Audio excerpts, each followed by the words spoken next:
School আমাদের জীবনে প্রথম ভালোবাসা। সেটা ছেড়ে আসার পর বুঝেছি যে সেই জীবনটা অ্যাকচুয়ালি কেমন ছিল। হ্যালো বন্ধুরা, welcome back to my mini vlog. চলো আজ তোমাদেরকে গল্প শোনাবো আমার স্কুলের। তো এই আমার স্কুল যেখানে আমি ক্লাস 5 থেকে পড়েছি, আর এইগুলো আমার ছোট্টবেলার বান্ধবীরা যাদের সাথে আমি 5 থেকে 10 পর্যন্ত একসাথে পড়েছি। সবারই বিয়ে হয়ে গেছে।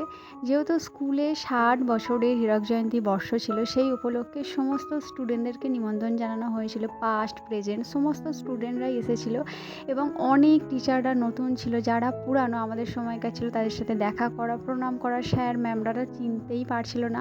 তো আমরা একটু ক্লাসরুমগুলো ঘুরে দেখার রিকোয়েস্ট করেছিলাম। সেখানে গিয়ে দেখছিলাম সমস্ত কিছুকে ছুঁয়ে, সেই বেঞ্চ, সেই ব্ল্যাকবোর্ড, কারণ এগুলো ছেড়ে এসেছি প্রায় 12 বছর 13 বছর কেটে গেছে।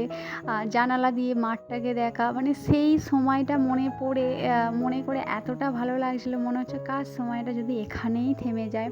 সবাই মিলে এই যে হাজারো ব্যস্ততার মধ্যে একটা সময় বার করে সেই পুরানো ভালোবাসার জায়গায় ফিরে আসা, সত্যি এই দিনটা আমার কাছে ভীষণ স্মৃতি হয়ে থাকবে।